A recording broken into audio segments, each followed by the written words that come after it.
Indiana Dunes National Park, the newest national park in the United States, is located in northwest Indiana, between Chicago and the University of Notre Dame. Whether you're planning a family trip to the US or heading to Chicago or Notre Dame on business, take the time to discover and explore the Indiana Dunes. For more information, visit indianadunes.com, the sponsors of the Notre Dame Report. May I have your attention, please? You need passion. You need desire. You need one. We play with that passion. We play together. We play for each other. And we play to win. We are Notre Dame.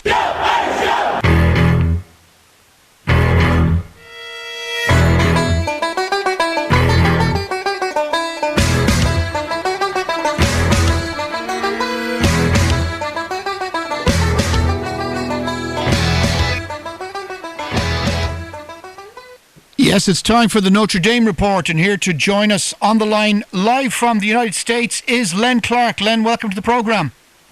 Good afternoon, Declan. A beautiful day in northwest Indiana. The sun is shining. It's a lot warmer than yesterday, but you know what? The Irish got the win over Boston College. Well, it's been said many, many times in team sports that defence wins championships, and the fact that Notre Dame only coughed up 7 points yesterday would have gone a long way towards ensuring victory. And really, the defense has been the strength of this Notre Dame program all season long. Yesterday, the linebackers really stepped it up. As Marbalal got the game ball for his performance yesterday and leading the team in tackles. He actually had 8 total tackles. His roommate on the road and his counterpart on the other side of the defense, Drew Wright, came up with 7 tackles yesterday. And as you said, a defensive effort really was a stalwart yesterday to propel the Irish to victory. Now, thankfully, we were able to get some play-by-plays from last night's game. So we'll start off with the first 3 or 4 pieces of play-by-play. Jonathan Dorr from 47 yards out. He's on the left hash. He's 2 out of 3 between 40 and 49 yards this year. Snap hold. The kick is up. Plenty long. And it's good. Jonathan Dorr from 47 yards out. 11-11 left in the first quarter. Notre Dame on top of Boston College, 3-0.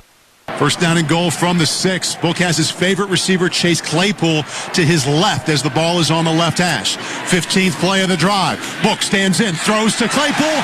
Touchdown, Notre Dame! Ball middle of the field. Rossell keeps it himself across the 30, puts his head down. Fumbled the ball. Ball comes out. Notre Dame has it. Notre Dame recovers on the 40-yard line. Khalid Kareem knocked it out, and Drew White recovered. Recovered by the defense. What a play by Khalid Kareem. Get that ball out. Book from the shotgun. Play action, lost it to the end zone. Touchdown, Cole Kmet. Right in the middle of the field, all by himself as he caught the ball at the goal line. Yeah, Drew White's recovery of the fumble there, part of that play. And at this stage of the game, after Cole Kmet's touchdown catch, Notre Dame were leading by 25 points to 7. The game was really academic at that point, but Notre Dame with a great effort yesterday on Senior Day. It was the final game at Notre Dame Stadium for the 2019 season. Declan, now Notre Dame has 18 consecutive wins at Notre Dame stadiums. That means the past 2 seasons they've gone undefeated at home, and the mantra at Notre Dame is protect the house, and they have done that successfully. The record now is 9-2 going into the Stanford game next week. It's the final regular season game of the schedule. Notre Dame looking to make it 3 straight years to win 10 games or more. It's going to be a daunting chance. It's going to be a daunting task out there at Stanford because Stanford's a very good ball club, although the record does not indicate that this year. But it's been a viper's den going into Stanford and Palo Alto, California the past couple of times for Notre Dame. And so a lot riding on the line. It's going to be a short week with the holiday break, Thanksgiving in the United States. But Notre Dame is playing its best football of the season, and a lot of that has to be on the foot and the legs of the Notre Dame quarterback, Ian Book, who passed for 3 touchdowns yesterday. And as you said, Chase Claypool, his last game at Notre Dame Stadium, he gets the touchdown, as well as Chris Fink, a graduate student playing his last game. So he distributed the ball well yesterday. 3 of those players, Cole Kmet, Chris Fink, and Chase Claypool, actually had 7 receptions each. The only concern I have, Declan, is that once again, Ian Book was the leading rusher, and a lot of those rushes is because of the defensive pressure put on by Boston College that forced him out of the pocket. And that's something that Notre Dame really needs to work on in the short time, is to try to get the running back situation resolved. Tony Jones Jr. had a lot of touches yesterday, but just could not find the running room. And so Notre Dame, even though they're playing their best football of the year, there are still some little things that they need to address. Yes, but the Notre Dame defense itself might be the key to winning in Palo Alto. That's right. If you can keep the opposition scoreless and get a field goal off to the foot of Jonathan Dorr, the game's over. And yesterday, Jonathan Dorr with 4 field goals, so you might say that Notre Dame shut the door on the Boston College Eagles. But as I said, Notre Dame is playing their best football. They just really need to relish this victory for 24 hours and then start focusing on Stanford. But once again, you're getting to that time of the year where it's going to be break for the students. Final exams are coming up. They're being pulled in every which way direction, and they're kind of tired. It's toward the end of the season. You're getting some nagging injuries that are starting to flare up. There's some fatigue, and I really have to give a game ball to the strength and conditioning coach, Matt Vallis, who has put these players in a position to win.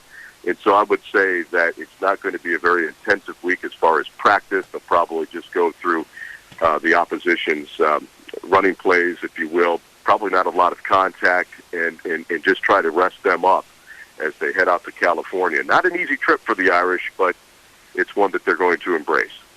What day is Thanksgiving this week? It's always on a Thursday in the United States. Okay. So in the past, sometimes the players have gone home, but I think what they're probably going to do is to keep the players on campus, have a team meal, maybe have some family members come in and really spend that time together. That's also been a theme of this ball club. It's been about brotherhood and family. And so sharing that Thanksgiving holiday is just going to bond the team even more. They know they've only got 2 games left to play as a unit in 2019, as they will go to a bowl game, which one we don't know right now. But it's going out on a high note, and I know the seniors and the players really want to get that 10th win and to really start building and solidifying a foundation that has been poured over the past couple of years.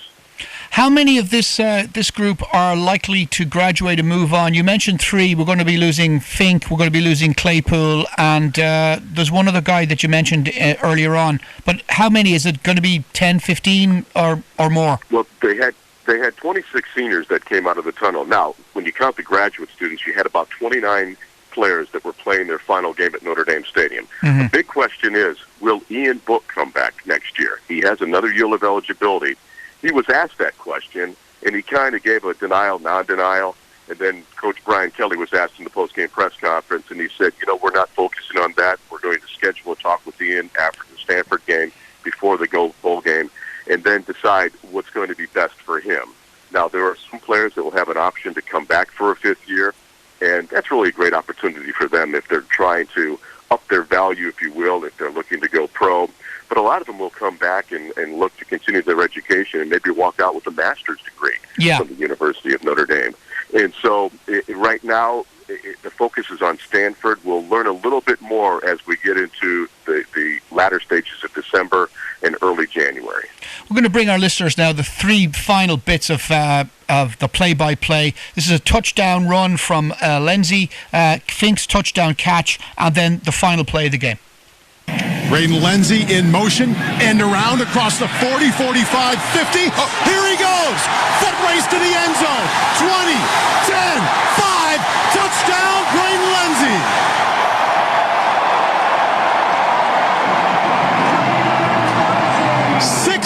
Yards for the 2-time Oregon 400-meter champion, sprinting around the left side and down the far sideline. Facing 3rd down and 4 from the 6 of BC, has 3 pass catchers to his right and 1 to his left. Claps for the ball, drops back, stands in, pumps, looks to his left, buys some extra time, now runs out of the pocket, throws to the back of the end zone. Touchdown, Notre Dame! Chris Fink in the back right portion of the end zone, got the feet down. 6-yard touchdown reception, and the Irish are pulling away. 11:31 left in the game. Their lead over Boston College is now 39-7. Levy right up the middle of the field, out to the 23-yard line, gains 3. And that will do it. Brian Kelly walking out to the middle of the field. This win marks the first back-to-back undefeated seasons at home for Notre Dame. since the national championship season 1988 and also 1989. Pretty good company to keep. The clock shows zeros, and Notre Dame moves to 9-2 on the season with an impressive, complete 40-7 victory over Boston College. I don't know if you're one to read omens into stuff, but 2 back-to-back seasons for the first time in 30 years could indicate that this could be the year that whatever bowl final the Fighting Irish find themselves in, there could be some silverware or whatever you call the trophy on its way to Notre Dame at the end of this campaign. Well, that's a good omen to have, but Notre Dame has got a great recruiting class coming in next year and even the year after. So really that foundation has been poured by these seniors and graduate students that are graduating this year, and they're building a legacy. They want this to continue. And if you take a look at Notre Dame on paper, they're going to be very tough when they get to Dublin next year to take on Navy to open up the 2020 football season. And I just want to give a shout-out to the voice of the Notre Dame football team, Paul Burmeister and Ryan Harrod. They've done a great job all season long getting the highlights to us. And I hope the individuals over in Dublin can kind of get a sense of the excitement of attending a Notre Dame football game. I certainly think it's enhanced our feature for sure this year, and please pass on my thanks to the 2 guys for making that stuff available. Well, I sure will do that. And as we said, they've got one more game. And Declan, I know it's once again, I just keep going back. It's that time of the year. Everybody's tired, but champions find a way to win. And so they know the pressure that is on them. They know the standard that has been put forward. And it's really going to be an interesting week as far as preparation and getting ready. And once again, we'll find out what kind of Notre Dame football team has been put on the field, because I thought this was going to be a closer game than it actually was. And Boston College is a very good football team, and you mentioned it early on in the ball game. They shut down, the defense of Notre Dame shut down the Boston College offense, which was ranked number 5 in the country in terms of rushing. Last week they played Navy, the number 1 rushing team in the country, so kudos to the Notre Dame defense. Now that brings up my next question. Where are Stanford's offense ranked in the country? Well, Stanford is a very good football team. The record does not indicate that. Yesterday, they lost a close game to their arch rival, Cal, which is right across the San Francisco Bay. You might remember back in the 80s when the band got on the field and Cal defeated Stanford, and the football player ran into the tuba player in the end zone. So anytime those 2 teams get together, anything can happen. Mm-hmm. But Stanford knows that it's a very similar school in terms of academics. Stanford is one of the highest rated academics institutions in the United States. They've got one of the best athletic programs. When I say that, that means from the Olympic-type sports. When you take a look at the athletes that played there, John Elway in football, Tiger Woods in golf, it's just a really unique atmosphere.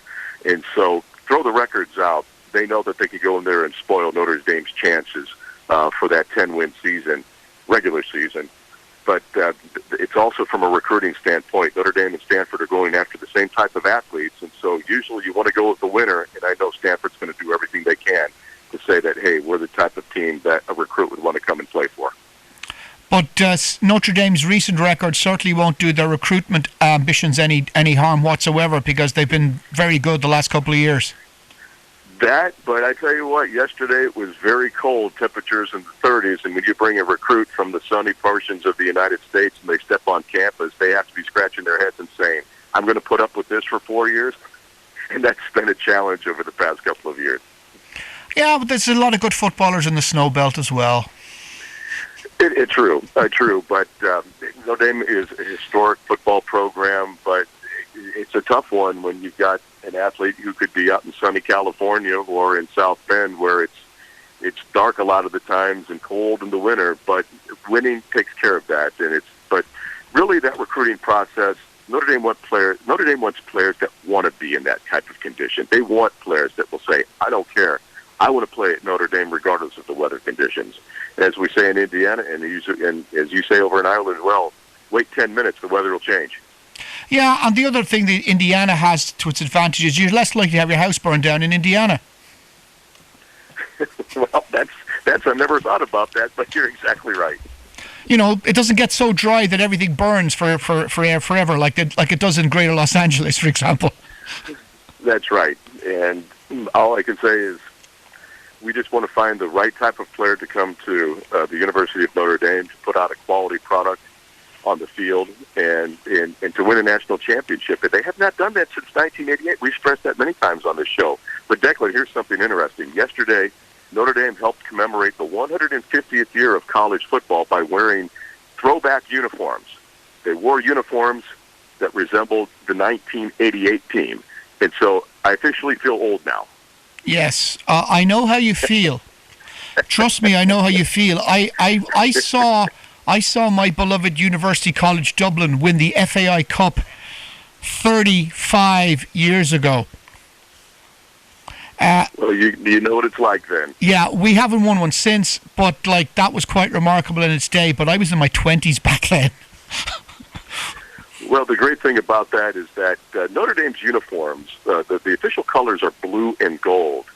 But the uniforms that Notre Dame wears now, if you take a look at their pants, it seems like a mustard yellow, almost a Michigan color. And so when they put on the uniforms, the retros of 1988, it went back more to a traditional, what they would call a Vegas gold shade of gold. And that brought back some memories for me, and I hope they kind of take a look at the color schemes when they come out of the Viva Stadium next year, that they might be sporting that type of color. So you think there's a possibility that we might be seeing quasi-retro jerseys for the 2020 season? I would say going into the Navy Dublin game next year, the official apparel provider for Notre Dame Athletics is Under Armour, and so they might develop a special jersey.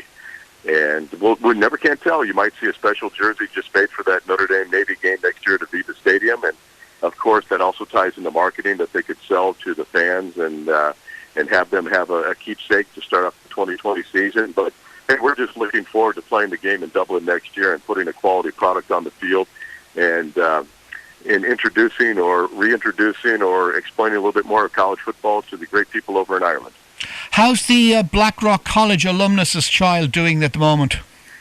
It's been a learning year for him. He hasn't played much, and there's a possibility that he could be a redshirt, which means that this was a learning year for him. He did not play in enough time that would consider him using a year, which means that he would have 5 years. He would be one of those individuals like an Ian Book who would have another year of eligibility. But they really think that he is a player of the future. JT Bertrand is going to be a linebacker and filling in for the graduating Asmar Bilal, who had a big game against Boston College yesterday in true white. So it's one of those, let's call it an apprenticeship year, where you sit behind and it's leadership by learning.